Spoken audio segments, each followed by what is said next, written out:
Buenas tardes.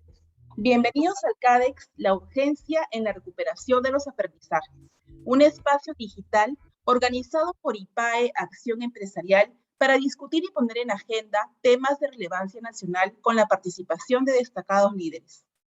En esta oportunidad contamos con la participación de Carla Acosta, Directora General de Educación Básica Regular del Ministerio de Educación. Carmen Pellicer, Presidenta de la Fundación Trilema, teóloga, pedagoga y escritora. Ernesto Cabaza, Director General de Fe y Alegría. Y como conductora, Erika Dankelberg, Directora de la Asociación Educación y Desarrollo, EID. Para poder participar, los invitamos a enviar sus preguntas a través del icono Q&A ubicado en la parte inferior de la pantalla. Le damos pase a Erika para dar inicio a este CADEX.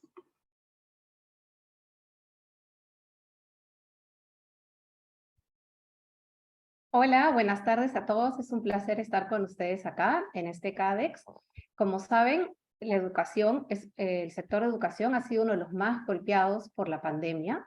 En nuestro país, las escuelas estuvieron cerradas por 2 años, aproximadamente 76 semanas, cuando el promedio mundial fue de 95 días. En el 2021 estimó que más de 125.000 niños y niñas y adolescentes abandonaron el sistema educativo. Las regiones más afectadas fueron Lima Metropolitana, Loreto, Piura, La Libertad y Callao. También vimos que 1 de cada 4 estudiantes de primaria y 4 de cada 10 de nivel secundaria no alcanzaron los aprendizajes esperados en el 2021. En el 2022 retomamos la presencialidad, se reabrieron las escuelas, no del todo como deseábamos, todavía usando mascarillas, pero y pudimos evidenciar ahí las grandes brechas que se habían creado por este cierre tan prolongado de las escuelas. Vimos las brechas en términos de acceso y de calidad. Al mismo tiempo sirvió para también reencontrarnos con los estudiantes, nuestros estudiantes, y poder mapear qué habían aprendido y qué no habían aprendido.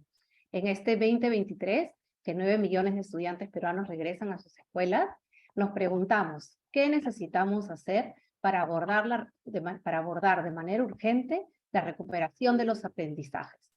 Y para reflexionar hoy sobre este tema, hemos invitado y que tenemos la grata participación de Carla Acosta, Directora General de Educación Básica Regular, de Carmen Pellicer, de la Fundación Trilema, que nos acompaña desde España, y Ernesto Cabaza, Director General de Fe y Alegría. Voy a dar pase a nuestra primera invitada, a Carla, e invitarla a que comparta con nosotros sus experiencias. Bienvenida, Carla.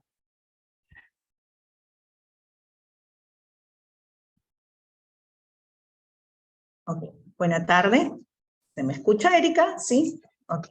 Buena tarde para todos los asistentes a este espacio digital de reflexión. Agradezco a IPAE, Asociación Empresarial, por la organización e invitación a este evento, y saludo a cada uno de los expositores presentes hoy. Definitivamente el tema que nos plantean para reflexión, la urgencia en la recuperación de los aprendizajes, despierta especialmente en este momento, estando próximos al inicio de un nuevo año escolar, gran inquietud, no solo en el ámbito educativo, sino en la sociedad en general. Y más aún cuando nos ubicamos en el contexto nacional, ¿no? En el contexto actual de incertidumbre y de algunos enfrentamientos. Sin embargo, la recuperación de los aprendizajes de nuestros escolares no es una necesidad que surge en los últimos años. Es una necesidad anterior a la pandemia, que se ha agudizado, sí, y que demanda una atención conjunta de los actores educativos y sociales. Tanto estudiantes, familias, docentes, unidades de gestión educativa, direcciones regionales de educación, el Ministerio de Educación, el gobierno en general, necesita comprometerse para trabajar juntos, respetuosa y responsablemente, trazando un camino de recuperación efectivo y sostenible en el tiempo, porque no es algo que vamos a solucionar en un solo año, ni lo va a solucionar una sola gestión. tenemos que trabajar juntos, repito, en la planificación de una ruta que garantice a nuestros estudiantes la superación de las dificultades en las que se encuentran. Vamos a hacer un poquito de historia y para eso me van a permitir compartir mi pantalla. ¿Ok?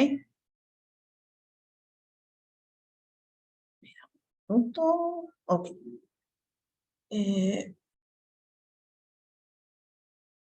Comparto pantalla plena. ¿Sí? Ok. Entonces, hagamos un poco de historia. Carla, creo que no se ve de manera plena todavía. ¿No? A ver, denme un minuto.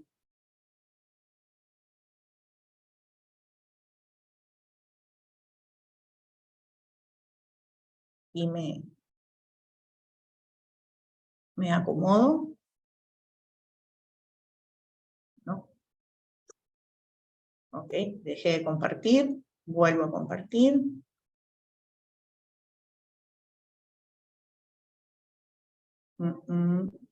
Si no... Ok, no, si no, lo dejamos ahí porque... porque se nos va el tiempo. Porque voy perdiendo tiempo. Ok, entonces, haciendo un poco de historia, nos situamos en el 2019, en la evaluación muestral que se aplicó a segundo y cuarto grado de primaria. Y la censal para segundo de secundaria. Las materias evaluadas fueron lectura, matemática y ciencia y tecnología. ¿Ok?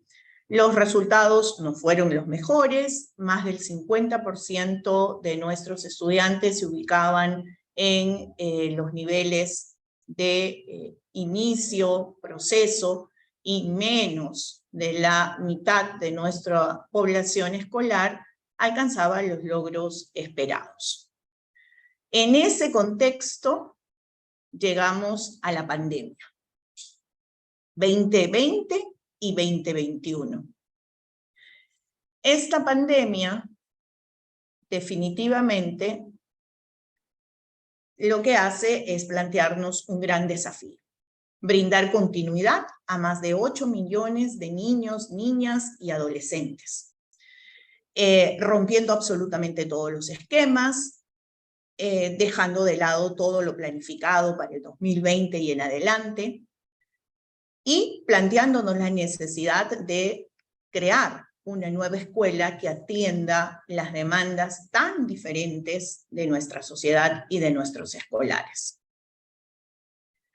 Transcurrieron los primeros meses, llegamos a agosto del 2020, y con todo lo vivido, con todo lo experimentado, el Minedu publica un plan de emergencia educativa.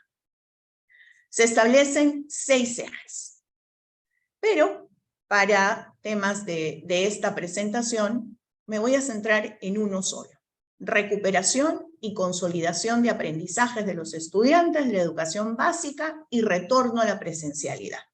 Este fue el eje número 1, ya planteado en agosto del 2020. Estábamos conscientes que teníamos desde ya que trabajar en esta recuperación y en la consolidación de aprendizajes. Obviamente que lo más importante era el retorno a la presencialidad. Sin embargo, estando en agosto del 2020, pensamos que ese retorno podría ser en el 2021. Como lo ha manifestado Erika, no lo fue, y tuvimos que continuar con esta educación a distancia y con todos los problemas que se planteaban. Este primer eje ya marcaba 5 medidas para trabajar. La primera, asegurar las condiciones para el retorno a las escuelas, que ya lo hemos mencionado, la continuidad educativa y la reinserción, la recuperación y consolidación de aprendizajes, el soporte socioemocional a estudiantes y familias, y la evaluación y actualización del sistema curricular. Definitivamente, esas eran las alertas.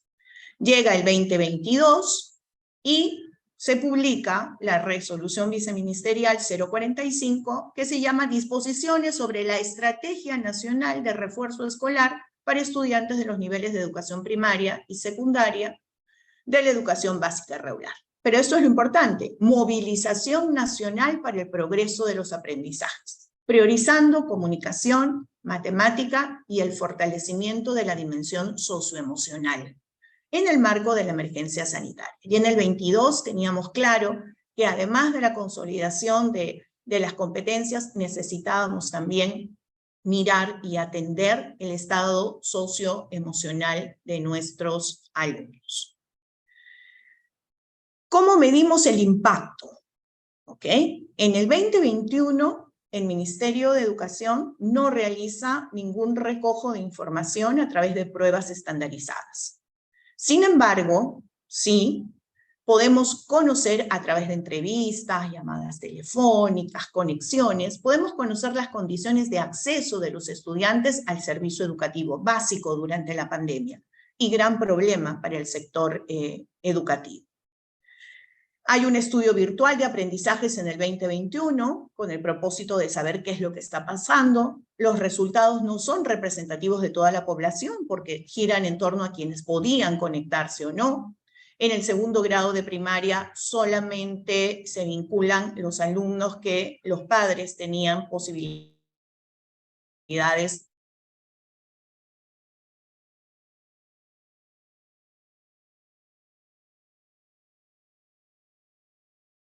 de manejar un celular. Y segundo de secundaria. Y en ese contexto empezamos con el 2023. Noviembre del 2022 sale una primera norma que nos indica cómo va a ser el año y aquí se nos plantean los retos. Formación integral de los estudiantes, desarrollo de competencias en el ámbito del bienestar social, físico-emocional, promoción de espacios acogedores, acciones para la consolidación de aprendizajes, jornada escolar en el nivel secundaria de 40 horas, jornada completa que son la JEC, refuerzo escolar, en primaria matemática y comunicación, en secundaria matemática y comunicación, ciencias sociales, movilización nacional para el bienestar socioemocional, estrategia nacional de lectura, fortalecimiento del desarrollo de competencias transversales, cómo él se desenvuelve en los ambientes virtuales. Una nueva gestión que hacer, priorizar, ordenar, transparentar y avanzar. Esa es nuestra meta en este momento. Gracias, Carla, por esta presentación y este recuento de todo lo que ha sucedido, y creo que en el siguiente bloque, cuando tenemos la palabra, podemos profundizar en lo que se está haciendo ahora en este 2023. Quiero invitar gracias. Quiero invitar a Ernesto para que nos cuente un poco cuál ha sido la propuesta de acción desde la experiencia de Fe y Alegría. Adelante, Ernesto. Muchas gracias, Erika. ¿Se escucha bien? Perfecto. Bueno, en primer lugar, agradecer también a IPAE por esta posibilidad de podernos presentar y presentar la experiencia de Fe y Alegría. Mostrar mi gusto por estar aquí con Carmen, con Carla y contigo, Erika, para poder trabajar este tema. Me gustaría entonces pasar a lo que he preparado como la urgencia en la recuperación de aprendizajes, y lo que voy a mostrar es el resultado de un trabajo que realizamos nosotros entre mayo y septiembre del año pasado para tratar de ubicar en qué piso estamos y poder proyectar entonces un poco hacia dónde teníamos que trabajar en este tema de la recuperación de aprendizajes. Pase por favor a la siguiente. Quiero primero ubicar cuáles son los espacios. Bueno, esto es Fe y Alegría Perú. Estamos en 21 regiones. Ustedes en la columna que ven hacia la derecha tienen las cifras principales, el número de estudiantes, el número de docentes de Fe y Alegría, el número de escuelas, 66 de educación básica regular, 7 institutos de educación superior tecnológico público.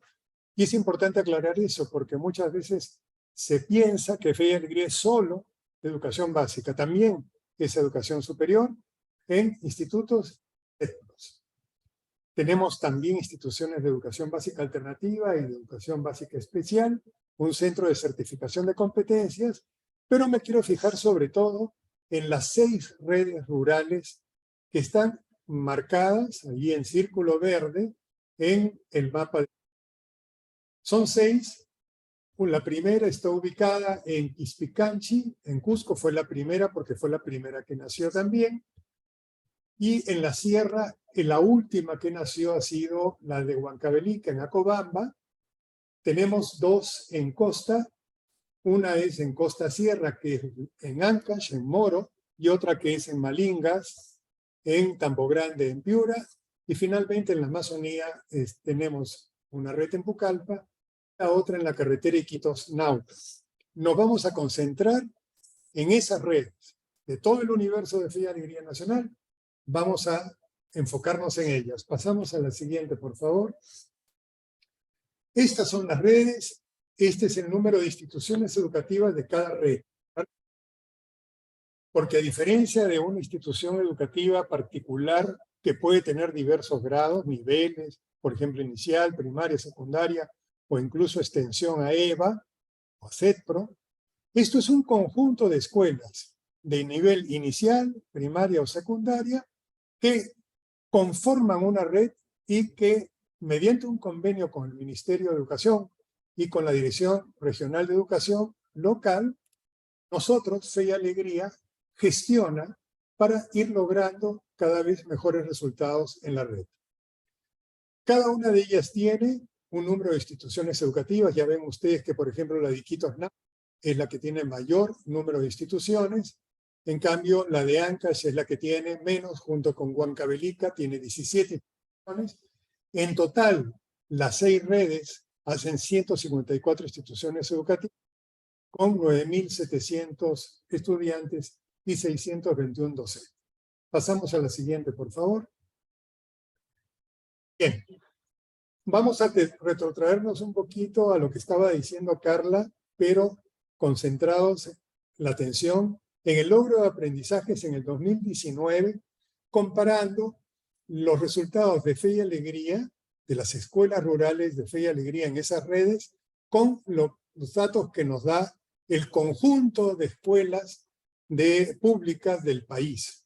Y vamos viendo entonces que más o menos, si bien los resultados satisfactorios no superan el 50% en ninguno de los grados, sin embargo, hay siempre un plus de diferencia respecto del conjunto de las escuelas en primaria, en segundo, en cuarto y en segundo de secundaria.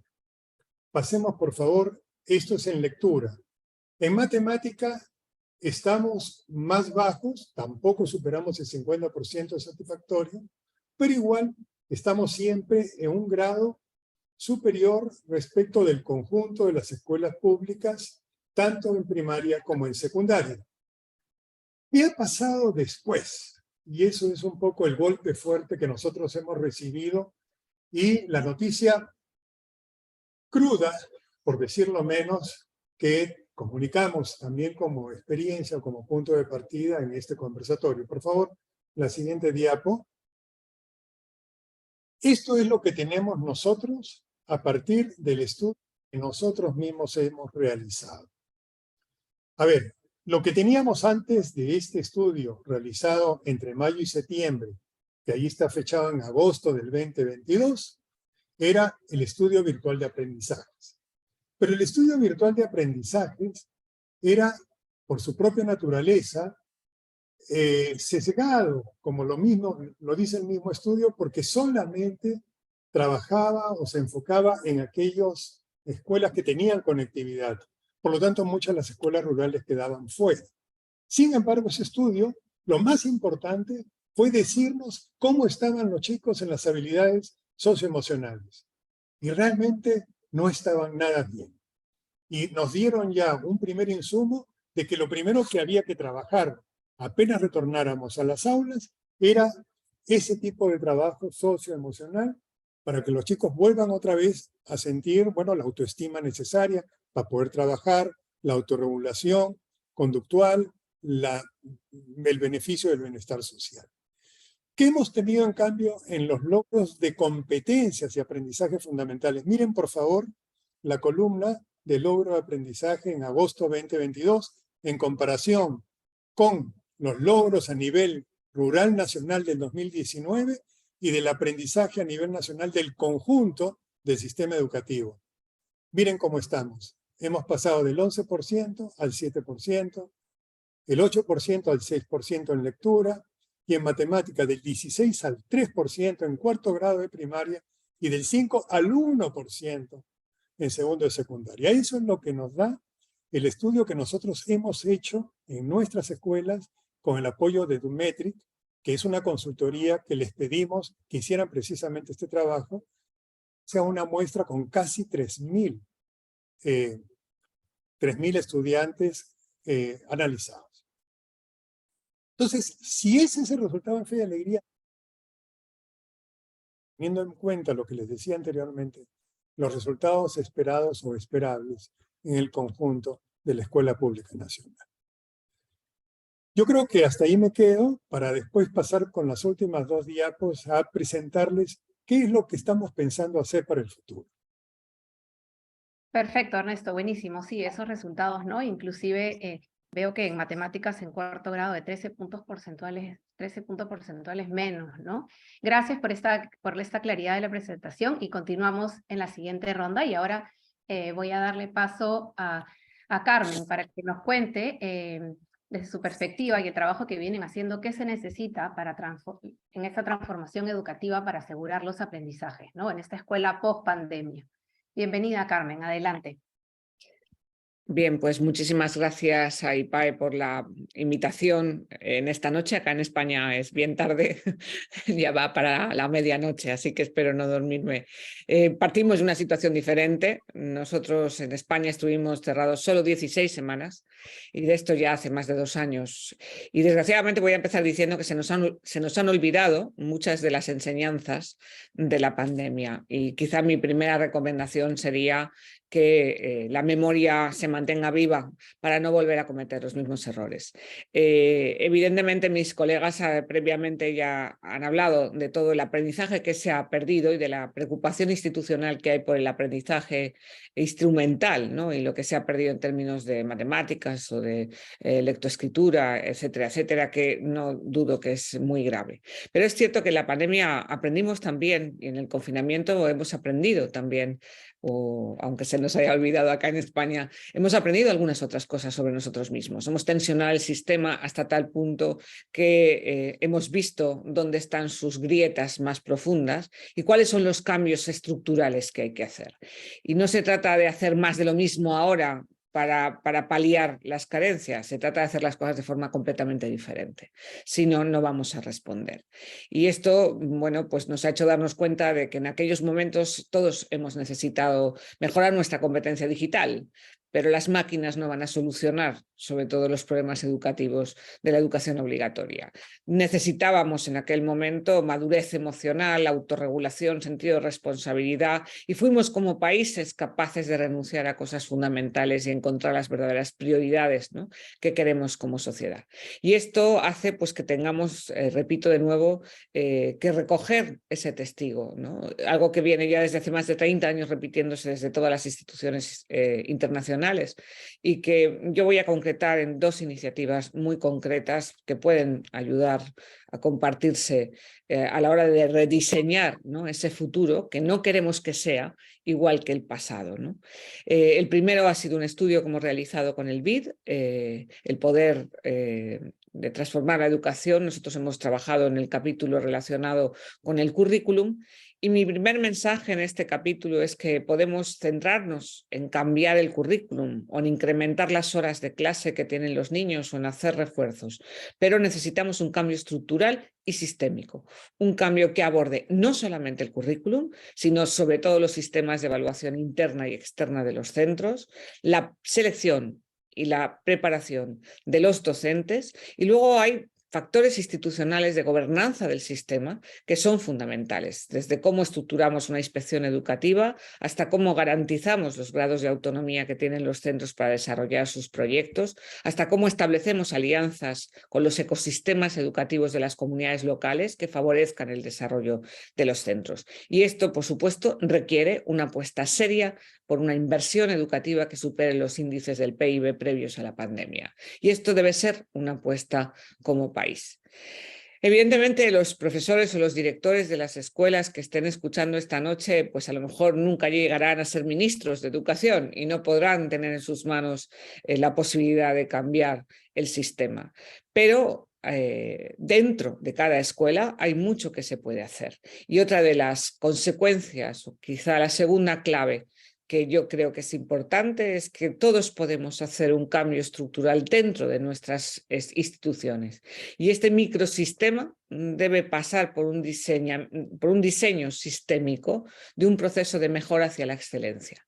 Una cosa que la pandemia nos ha enseñado es que no podemos confundir escolarización con educación, y que la educación es algo muchísimo más profundo que requiere excelencia educativa garantizada para todos, especialmente para aquellos más vulnerables, ¿no? Que este es el esquema que tienen ustedes en pantalla, que estamos utilizando en el acompañamiento que estamos haciendo a muchas instituciones y escuelas, también de Perú, en ese proceso, ¿no?, de repensarse a sí mismas y realmente diseñar esa educación de futuro que necesitamos para el siglo XXII.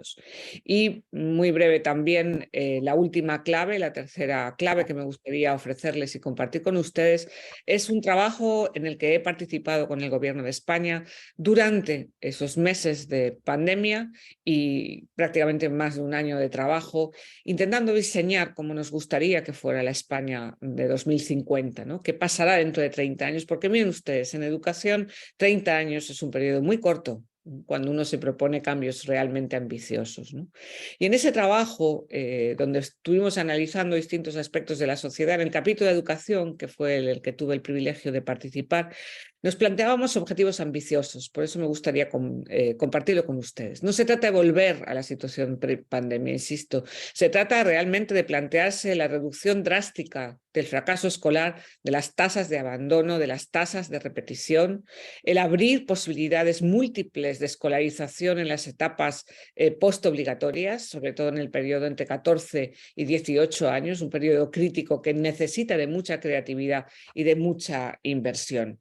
Y, por supuesto, necesitamos mantener viva esa preocupación por mejorar la equidad en el sistema educativo. Una de las cosas que la pandemia nos ha enseñado es que los pobres sufren siempre más que los demás y que al final la pobreza en todos sus ámbitos ha supuesto una penalización enorme a los niños y las niñas que han tenido que sufrir el confinamiento, el encierro o la falta de presencialidad escolar. Y que desde luego esto no se va a solucionar única y exclusivamente repartiendo computadoras en los hogares, ni siquiera tampoco repartiéndolas en las escuelas. En ese trabajo de rediseño del futuro hemos propuesto 6 claves rápidas que no voy a desarrollar, pero creo que se complementan mutuamente en esa especie de puzzle sistémico que creo que debe ser el cambio.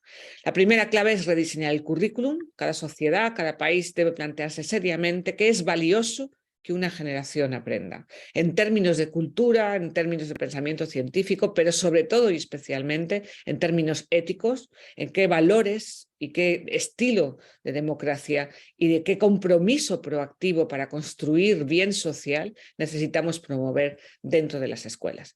En el segundo lugar, y por supuesto, junto a ello, es avanzar hacia una mayor profesionalización de la carrera docente. Como todos sabemos y se repite constantemente, el techo de calidad de un sistema educativo está en la calidad de sus profesores. Y por lo tanto, la inversión en la formación, en la captación y en la garantía de unos salarios justos que recompensen el esfuerzo y la exigencia que vamos a pedirles al profesorado, creo que es fundamental para que un sistema avance. En el tercero, ya he mencionado antes, la mejora de la gobernanza del sistema educativo y la necesidad de establecer mecanismos de accountability, de acreditación de resultados y de logros y de exigencia en cada una de las instituciones educativas. Y esto supone también una apuesta por un liderazgo educativo potente, firme, pero también bien formado y con unas altas expectativas de autoexigencia. El cuarto, impulsar un sistema de evaluación interna y externa con una cultura de transparencia, asumiendo las responsabilidades que corresponden a cada uno de los actores educativos. Por supuesto, eso exige, y planteábamos en este informe, necesitamos como país comprometernos a un incremento exponencial de la financiación del sistema, no solamente en la enseñanza obligatoria, sino también en la enseñanza postobligatoria, y en ese sentido debemos comprometernos a ampliar las opciones formativas que lleguen a todas las poblaciones. A mí me gusta esta frase de José Antonio Marina, patrono de nuestra fundación, con quien trabajamos de cerca, ¿no? Él siempre dice: en una partida de cartas no gana el que tiene mejores cartas, sino el que juega mejor. Y yo siempre digo que las escuelas tienen como misión enseñar a jugar con las cartas que la vida da a cada uno. Muchísimas gracias, Carmen. Creo que has compartido muchísima información con quienes nos acompañan. Creo que me quedo con dos ideas también claves, ¿no? Este cambio sistémico a nivel de sistema educativo, pero también algo que nos has dicho muy enfáticamente, este cambio también dentro de la propia escuela, ¿no? De la que puede hacer el director y el docente, y estas 6 claves importantes. Gracias, y vamos a seguir conversando al respecto. Quiero regresarle la palabra a Carla para que nos cuente qué viene planificado, qué está implementando el Ministerio de Educación este año para la recuperación de los aprendizajes, tomando también un poco los planteamientos que nos ha hecho Carmen, ¿no? ¿Qué es lo que está planificado para este año, para recuperar los aprendizajes de nuestros estudiantes peruanos? Gracias, Carla. Sí, Adelante. ok. Estoy compartiendo, ¿no? ¿Sí? No está ¿Compartimos compartiendo, pantalla? pero creo que mejor sin compartir, porque tenemos poco tiempo. Ok, perfecto. Primero, sumamente contenta de escuchar a Carmen, porque creo que estamos en sintonía, ¿no? Definitivamente comparto la idea de que la pandemia nos ha enseñado muchas cosas. De repente no, como decía ella, en los contenidos escolarizados, pero sí muchas cosas que no debemos olvidar. Nuestros estudiantes han ganado mucho en las casas en cuanto a su relación interpersonal, y han aprendido cosas que creo es un compromiso de la escuela, el reconocer qué es lo que aprendieron. Creo que debemos voltear un poco la pregunta, ¿no? ¿Qué dejaron de aprender? Lo tenemos claro, en nuestro caso, porque veníamos ya con el problema anteriormente, pero ahora, ¿qué es lo que aprendieron y cómo eso nos puede ayudar a avanzar?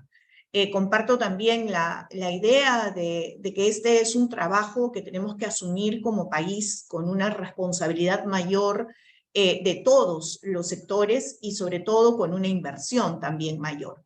¿Qué tenemos preparado para este 23 que realmente se viene preparando desde el año anterior?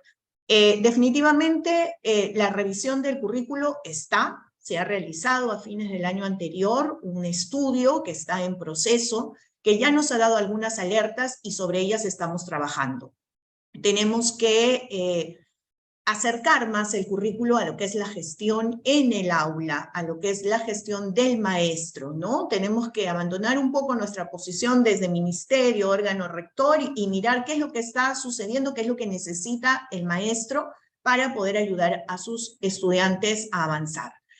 Acciones concretas para este año: fortalecimiento de la lectura a través de una movilización nacional en un concurso de lectura que va a entusiasmar a la familia. Creo que es importante también que ellos se involucren en esto, porque familia que lee, mucha mayor probabilidad de que tengamos un estudiante que lee.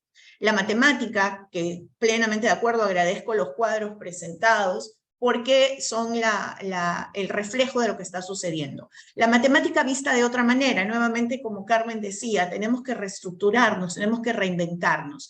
Estamos planteando un estudio de la matemática transversal, que nuestros estudiantes realmente puedan entender que la matemática está dentro de la vida y que es necesaria también para el avance en general.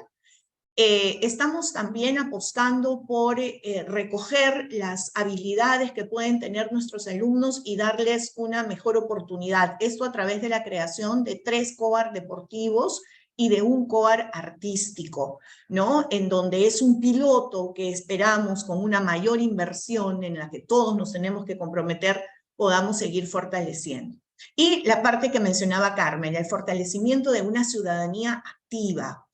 Es importante que retomemos esos valores, ¿no? Esos valores personales, esos valores cívicos, ese vivir en comunidad, que recordemos que no estamos solos, que aprendamos a mirar y a escuchar al otro. Entonces, vamos a lanzar una campaña nacional de sensibilización. En el Perú nos respetamos y tratamos bien, porque eso es lo que queremos lograr. Un desarrollo transversal de temas cívicos. Estamos preparando material bibliográfico digital que pueda servir de orientación al maestro, a la familia, para caminar todos en un mismo rumbo. Estamos también apuntando a todo lo que es el bienestar socioemocional, ¿no? A través del tránsito seguro en todos los niveles, no solamente lo que pasa de inicial a primaria, sino también lo que sienten nuestros estudiantes cuando pasan de primaria a secundaria. El tema del apego, el tema de las interacciones, el tema del respeto son también prioridades. La idea, como les decía antes, es el de hacer, ¿no? No por pretender abarcar mucho, finalmente no avanzamos. Estamos dentro de una gestión en un momento complicado, incierto, pero con el firme propósito de, como les decía antes, ordenar, transparentar y avanzar juntos por nuestros estudiantes. Gracias, Carla. Te voy dejando una pregunta para el siguiente bloque, ¿no? ¿Qué se está trabajando a nivel, algo que mencionaba Carmen, que es un pilar para la recuperación de los aprendizajes, es el trabajo con el docente, ¿no? Que se ha contemplado ahora que iniciamos, se está trabajando con los docentes, y también el tema que también mencionó Carmen, ¿no? De la evaluación, qué se van a hacer con los resultados que prontamente van a salir, ¿no? Y le doy el paso a Ernesto, para que nos cuentes, Ernesto, una vez que hicieron esta evaluación, este diagnóstico tan importante, cómo trabajaron y cómo van a continuar trabajando para la recuperación de los aprendizajes. Adelante, Ernesto. Sí, gracias, Erika. Volvemos otra vez entonces al PPT. ¿Qué es lo que hicimos? Lo que hicimos fue elaborar un programa de mediano y de largo plazo. Es decir, no se trata de volver, como dice muy bien Carmen, a la época prepandemia, pero se trata entonces de proyectarnos a futuro para una nueva ruralidad que está cambiando constantemente, que no es la misma de la prepandemia, pero que también durante este tiempo va a ser dinámica. ¿Y qué tipo de educación será adecuado para estos nuevos contextos rurales? Y entonces nos planteamos que de aquí al 2030, porque ese es, digamos, el horizonte de nuestro proyecto estratégico institucional, nos planteamos que las instituciones educativas deben contar al final del periodo con un nuevo modelo de gestión organizacional de redes y microredes que hemos comenzado a implementar ya, con condiciones adecuadas para el trabajo docente, rural, que no siempre las tiene, como sabe muy bien Carla, una propuesta de gestión pedagógica del aula multigrado, cómo vamos a gestionar estas aulas, que son la mayoría dentro del mundo rural, una propuesta de secundaria rural flexible, porque la secundaria es donde más se notan los baches educativos, tanto urbana como rural, pero en lo rural aún más todavía. Y de ahí que los resultados muchas veces en la secundaria sean inferiores que en la primaria. Entonces, ¿cómo trabajar una secundaria pertinente a nivel rural? Una propuesta de secundaria amazónica en particular, nosotros tenemos varios espacios, una articulación de la secundaria con la... de tal manera que podamos nosotros ofrecerle a los chicos una continuidad dentro de un enfoque de transitabilidad, un sistema integral de formación y acompañamiento docente y elaboración de materiales educativos contextualizados. Algunos de ellos además en idiomas originarios. Esto supone estrategias que son las que vamos a presentar ahora en la siguiente diapo, que están a 3 niveles. Por un lado, nivel de gestión. Es decir, es importante el poder tener en cada una de las redes equipos de pedagogos que sean capaces de acercarse a las respectivas escuelas para acompañar a los docentes en el aula, en el trabajo permanente. Y eso significa que entonces esas redes, esas 6, se van trabajando a través de microredes, cada una de ellas, para que podamos tener una atención lo más particular posible, de modo tal que vayamos garantizando que los aprendizajes realmente se den, que la formación integral se dé. Un segundo nivel, y eso tiene que ver con la gestión. Un segundo nivel tiene que ver básicamente con los enfoques y la formación integral, y eso supone que en cada una de las acciones nosotros marcamos el enfoque intercultural bilingüe de ciudadanía, de género y de inclusión, y además, aprendiendo de lo que nosotros hemos vivido en los tiempos de pandemia, ir trabajando una escuela, un programa de escuela digital también para la ruralidad. Y finalmente, en el tercer nivel, todo lo que es propiamente el trabajo de aula y el trabajo curricular, priorizando aprendizajes. Es claro que no se van a poder desarrollar las 31 competencias del diseño curricular. Entonces, queremos priorizar la lectoescritura, el razonamiento lógico con resolución de problemas, el pensamiento crítico y creativo, funciones ejecutivas y habilidades socioemocionales. Una evaluación permanente de los chicos, pero no una evaluación sancionadora, sino que permita mejora de crecimiento para ellos, materiales contextualizados y finalmente mediciones muestrales año tras año para ver si efectivamente vamos avanzando en este piso que nos ha mostrado esta muestra, ¿no?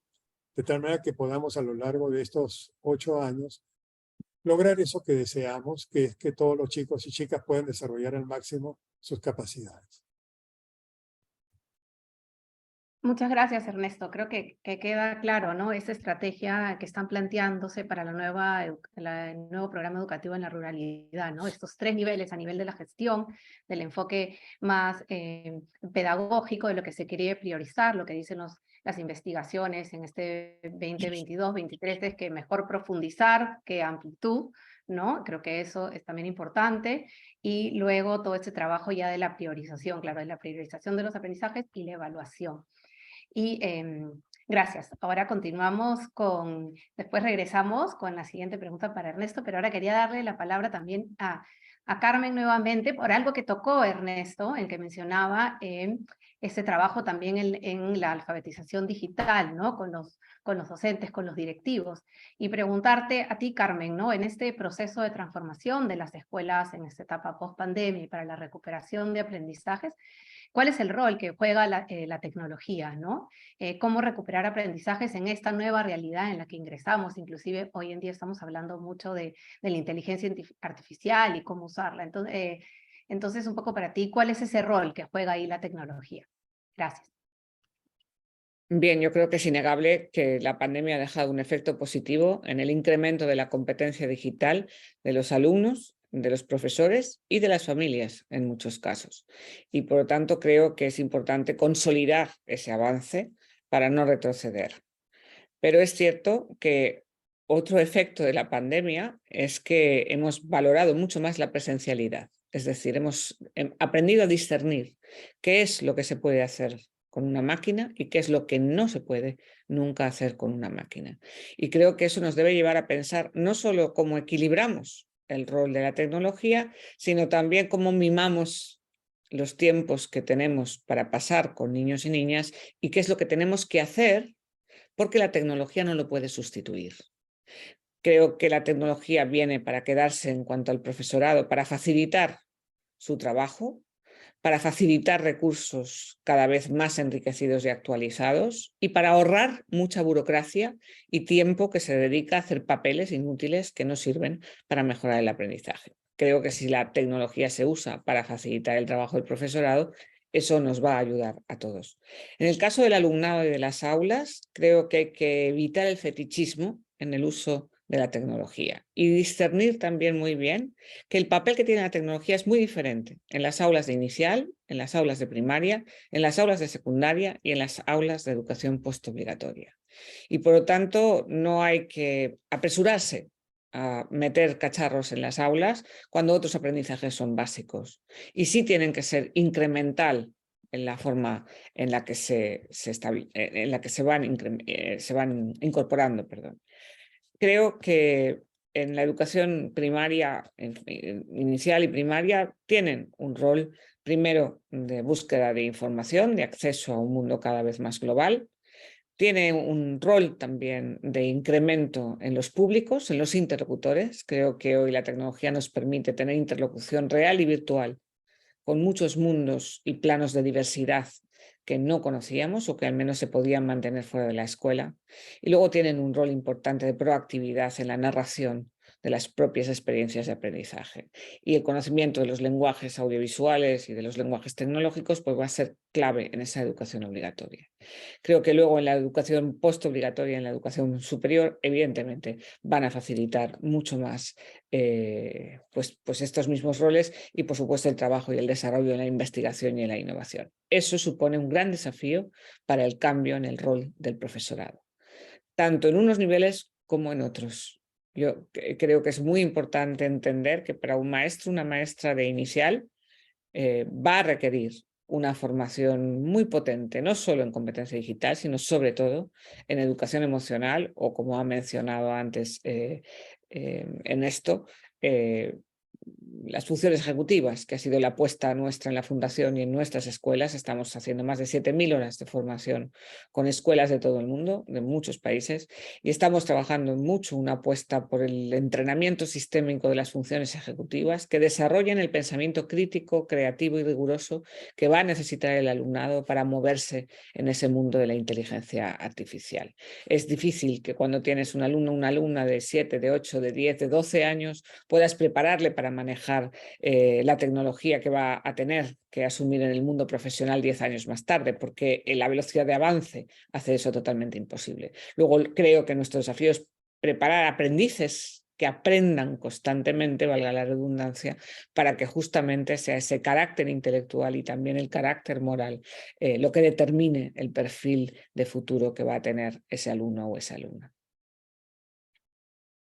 Muchas gracias, Carmen, por esa respuesta tan completa, ¿no? Y que has abordado todos los aspectos de la importancia del uso de la tecnología, ¿no? Y cómo implementarla. Y quería regresar a Carla y un poco continuar con esa pregunta que planteamos inicialmente, además, ¿qué ha contemplado el plan de recuperación del Ministerio para apoyar a los docentes en este proceso, ¿no? ¿Cómo los están preparando para la recuperación de los aprendizajes que tienen que realizar ahora con sus alumnos? Gracias. Ok, sí, me dejaste 2 tareas pendientes, los profesores y la evaluación. Sí, como les comentaba, estamos escuchando a los maestros desde el final del año 2022 se ha realizado una encuesta, una entrevista a ellos, un cuestionario respecto a qué problemas tienen en el desarrollo curricular a partir de lo vivido. Sobre eso, como les decía, están ya en plano de consolidación de las respuestas y ya tenemos algunas alertas. Por ello, estamos organizando redes, como mencionaba Ernesto, nosotros llamamos reuniones macro-regionales, ¿no? El Ministerio de Educación les está brindando asistencias técnicas por regiones, y conversando con ellos, acercándonos a la realidad, viendo esa necesidad del mundo rural que realmente ha quedado bastante golpeado por la pandemia y que en nuestro país sobre todo va a ser difícil el poder adelantarlo si es que no trabajamos todos, ¿no? Toda la sociedad en general. Entonces, estamos trabajando con los maestros en estas asistencias técnicas. Es una red, nosotros con las direcciones regionales con la SUGEL con las instituciones educativas a través del trabajo de los especialistas. Definitivamente el maestro tiene un gran reto también. El retorno a las aulas ha significado para él un romper esquemas, ¿no? Como decíamos ayer, no funciona más. Y entonces es un reto para el maestro en que en muchas circunstancias y por nuestras características sociales necesita también cubrir necesidades básicas, ¿no? Entonces estamos en eso, nos estamos acercando a ellos, la Dirección General de Desarrollo Docente, la Dirección General de Formación en Servicio están atentas a cómo podemos ir fortaleciendo las capacidades docentes, ¿no? Se está haciendo una revisión de todo lo que es la formación y de todo lo que podemos dar al maestro en servicio. Desde la tranquilidad de las plazas en el sector estatal, y bueno, la parte económica es siempre una tarea pendiente. Sobre la evaluación, plenamente de acuerdo en lo mencionado, la evaluación tiene que servirnos para tomar decisiones, No para decirle al alumno cuánto sabe o cuánto no sabe, sino para nosotros como maestros entrar a tallar en aquellas cosas que no han sido captadas por nuestros alumnos y reformular nuestras estrategias. La diversificación en el aula es algo que estamos planteando también. No podemos trabajar de una sola manera con todos. Y la base. Decían que Ernesto, que secundaria siempre tenía los logros más bajos en estas evaluaciones. Esto nos hace pensar y estamos estudiando también cómo ha sido la progresión de estos alumnos que llegaron a secundaria. Y tenemos ya algunos indicios que los vamos a verificar en cuanto salgan los resultados de la evaluación 2022. Creemos que cuando la base es fuerte, cuando en segundo grado tenemos buenos resultados, la proyección hacia secundaria es mejor. Entonces, ahí está nuestra alerta. Cómo empezamos a fortalecer la parte inicial, primaria, y que creemos que por ahí podemos empezar a despuntar en los próximos años. Gracias, Carla, por abordar estas preguntas tan relevantes. Quería pasarle la palabra a Ernesto y preguntarte, Ernesto, ¿no? Desde la experiencia que ustedes tienen en Fe y Alegría, ¿qué es lo primero que se debería centrar una escuela, sobre todo una escuela rural, para recuperar los aprendizajes de sus estudiantes? ¿Qué nos podrías decir? Adelante. Gracias, Erika, por la pregunta. A ver, tal vez lo primero, antes que recuperar aprendizajes, es recuperar a los alumnos. A mí me preocupa muchísimo la deserción escolar. Las cifras que tú misma diste al comienzo de este encuentro, y que algunos incluso piensan que son mayores. Estamos hablando, Jeff habla de alrededor de 700,000 alumnos, niños, niñas, adolescentes que han ido dejando el sistema en todo este tiempo.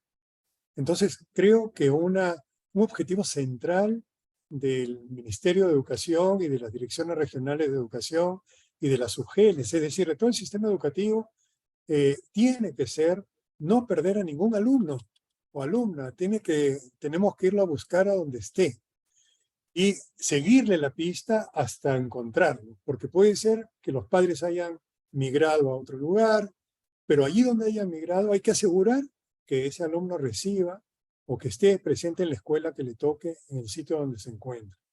Eso es muy importante. En segundo lugar, yo creo que también es importante para el conjunto del sistema detectar dónde están las brechas principales para poner ahí los acentos.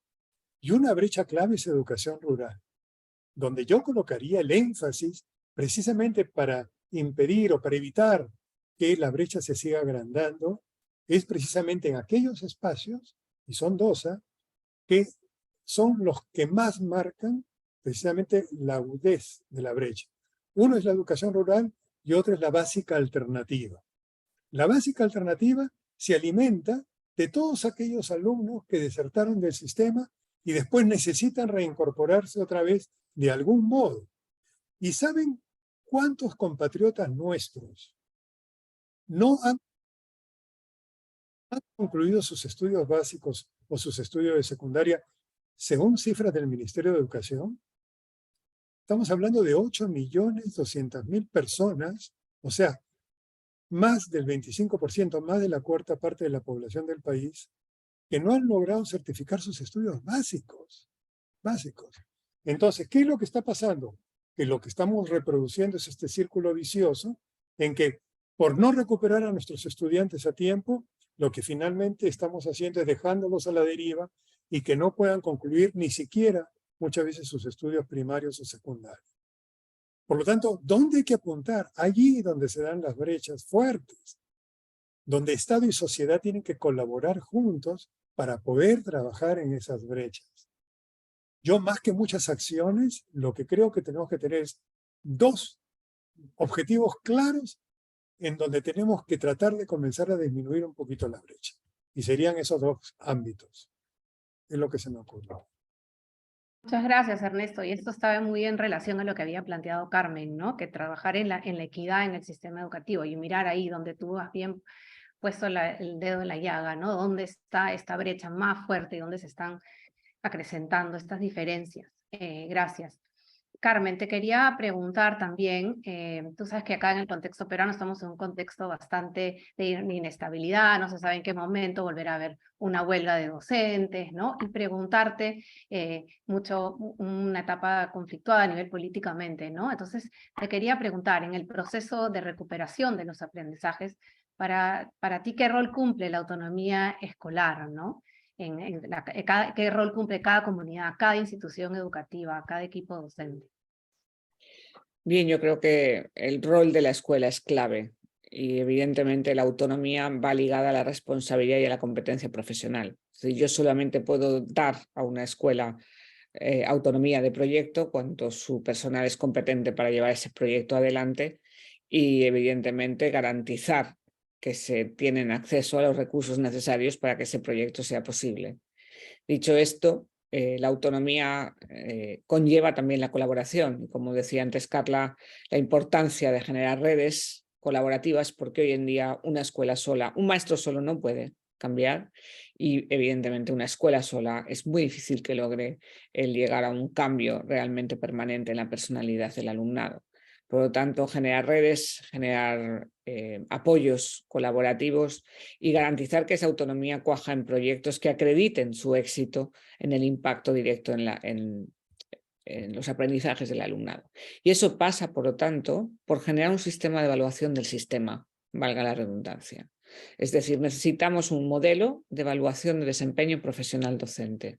Es algo en lo que estamos trabajando nosotros en la Fundación desde hace años. Tenemos una plataforma en abierto, hay miles de profesores, bastantes de ellos en Perú, con un modelo de competencias profesionales, 10 competencias profesionales, con un modelo de autoevaluación de desempeño, donde cada profesional y cada claustro, cada equipo docente para una vez cada 2 o 3 meses para revisar esas competencias, acreditar evidencias de logro y de avance, ponerse en metas de mejora profesional, ayudarse mutuamente y generar un proyecto real de desarrollo profesional compartido, ¿no? Y con hermanamientos, con coaching, con mentorización de los profesores noveles, pero sobre todo que mantenga una tensión de exigencia personal y también un modelo de apoyo que permita que los líderes y que permita que los equipos directivos, un tema muy importante que no ha salido, y para mí es fundamental en la recuperación, una apuesta firme por la formación del liderazgo educativo y generar equipos directivos capaces de conducir esa autonomía profesional y esa autonomía de proyecto a buen puerto. Y una de las misiones más importantes de un equipo de líderes educativos es acompañar a la mejora en el desempeño profesional de sus docentes. Si los docentes son buenos, no habrá alumnos imposibles ni brecha que no se pueda vencer, pero hay realmente que invertir y garantizar que esos docentes mejoran y se forman de forma constante, ¿no? Y eso requiere también, pues, que vuelvo a insistir en la gobernanza, en que hace falta políticos inteligentes que sean capaces de utilizar los recursos de los que se disponen y ojalá esos recursos vayan creciendo, ¿no? Pero es cierto que hay que tener un voto de confianza hacia los equipos de profesores, ¿no? Al final los que están, Ernesto habla mucho de la escuela rural, ¿no? Acá también tenemos muchas escuelas rurales, ¿no? Y nosotros trabajamos en países en desarrollo, en países africanos, donde las situaciones son también muy límite, ¿no? Y cada escuela, a pesar de que pueda tener pocos recursos, tiene inteligencia si quiere a sus alumnos. En la medida en que tus alumnos te importan, eres capaz de usar con creatividad aquellos recursos de los que dispones. Y para eso sirve la autonomía, para optimizar las posibilidades, establecer complicidades con las familias y con las municipalidades y con las ONGs, en fin, en cualquier institución que pueda reportar algún bien para la escuela. Por eso el compromiso y la responsabilidad se aunan con el cariño también y con la apuesta personal que tiene cada profesor y cada profesora por cada uno de sus alumnos. Muchísimas gracias, Carmen. En realidad, muchísimas gracias a los tres, a Ernesto, a Carla, por haber participado en este CADEX. Creo que son muchas las ideas que nos llevamos quienes estamos oyéndolos y conversando con ustedes, ¿no? Yo creo que me llevo algunas cosas importantes, ¿no? Como lo último que tú decías, sobre todo, Carmen, ¿no? Si al docente y al directivo le importa a sus alumnos, va a poder optimizar aquellos recursos que tiene, ¿no? Para emplearlos de la mejor manera para recuperar los aprendizajes de sus estudiantes. Si lo que más nos importa son otras cosas y no el estudiante que tenemos enfrente, no vamos a poder cerrar las brechas que queremos ni poder ayudar a nuestros estudiantes peruanos a recuperar esos aprendizajes que han perdido. Creo que el trabajo en redes que nos ha mostrado Fe y Alegría, este trabajo de acompañamiento y en redes, vinculado a lo que tú decías, Carmen, con la autonomía, permite avanzar, y lo ha mostrado Ernesto cuando nos comparaba los resultados del 2019 para las escuelas rurales con las que trabajan, ¿no? Entonces creo que eso también es algo importante. También nos decía centrarnos donde están las brechas, ¿no? Ahí, en esos estudiantes tenemos que enfocarnos. Creo que esta idea del rol del docente como núcleo del cambio, que también nos hacías ver tú, Carmen, es muy importante, ¿no? Y también lo que nos estaba planteando Carla con las acciones que tienen pensadas.